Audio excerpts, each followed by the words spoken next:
French Jeez, je suis avec Joe Barge de Strasbourg. Et- J'ai trois questions pour toi.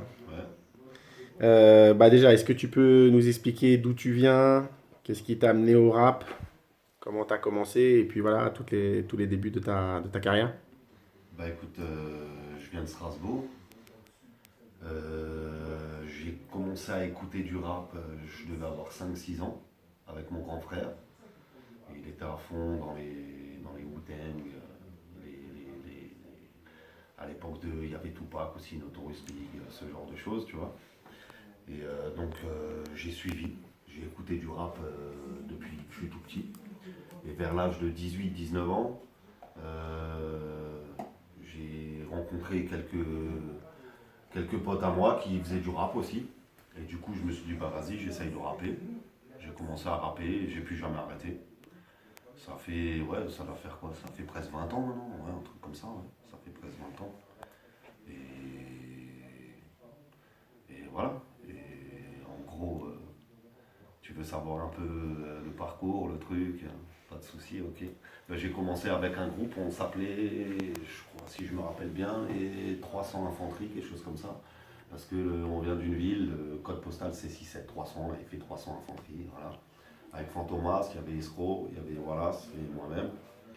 Et ensuite, j'ai fait un groupe qui s'appelait L'Arme de Sang, avec Wallace, juste lui et moi, pendant plusieurs années. On a fait 3 4 mixtapes.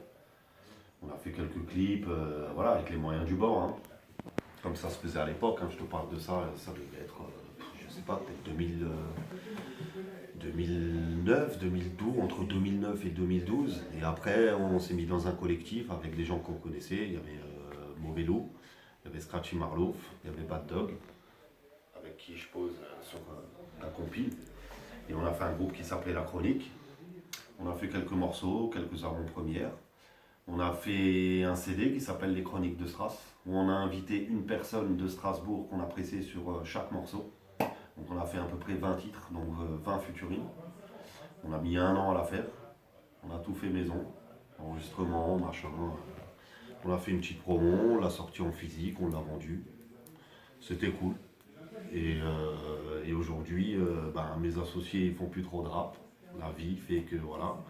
Moi, ça fait 2 ans, 3 ans que j'avais pas fait grand chose. Et là, je me remets un peu dedans parce que ça, c'est en moi, ça se perd pas. Et donc voilà, tu vois. Là, je suis en train de faire un album. J'espère qu'il va sortir bientôt. Promo à l'arrache, au cas où. Et ça va s'appeler Travail d'artiste. Et donc, voilà. En gros, quoi. Ce qui me mène à ma deuxième question. Tu m'as expliqué qu'en ayant voilà, moins de temps pour le son, mais en t'y remettant quand même, tu avais fait un arbitrage radical. Tu faisais de la prod Ouais, et du rap. Tu as ouais, décidé d'arrêter complètement la prod et de faire que 100% de rap. ouais. Comment tu as pu te séparer de la prod? Pourquoi tu as fait ce choix-là?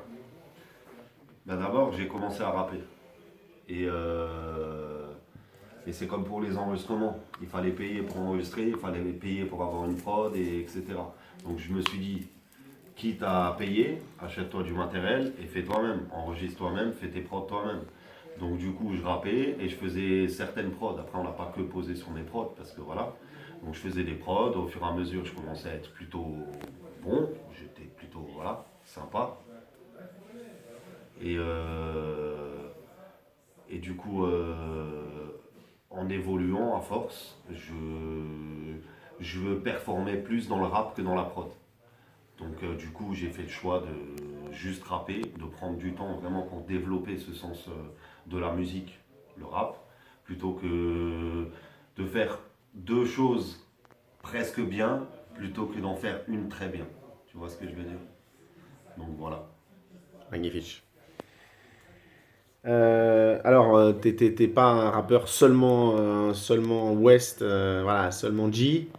Tu as plusieurs cordes à ton arc. Ouais.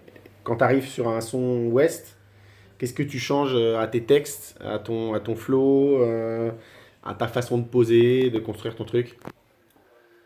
Parce que je change à mon flow, j'en sais rien vraiment parce que je le fais en fonction de l'instru.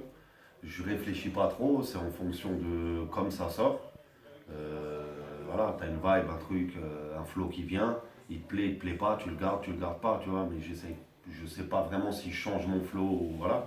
J'ai quand même des bases de manière de rimer, donc elles changent pas, je pense, en fonction de la West Coast, ou que ça soit de prod New York, ou ce genre de choses. Après, dans ma manière d'écrire, je pense que je suis un peu plus léger. Quand je dis un peu plus léger, ça veut dire que je fais moins attention à ce que je dis. Je peux dire des saletés que je dirais peut-être pas forcément sur des sons. Tu vois ce que je veux dire? Tu comprends?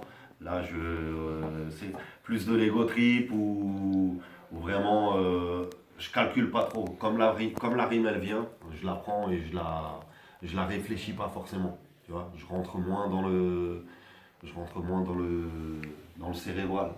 Je laisse juste comme ça vient. Et voilà, j'essaye de suivre mon partenaire qui m'invite pour ce genre de son, vu que je ne les fais pas à mon initiative en général. Mais j'adore la West Coast, hein, les beats, tout ça, c'est un truc. Voilà. J'ai grandi avec ça aussi hein, à l'époque. Voilà, tu vois. Donc j'espère que j'ai répondu à ta question. Ça marche, JB. Merci beaucoup. Merci à toi. C'était French G's, Peace. Joe Barge. Suivez-le.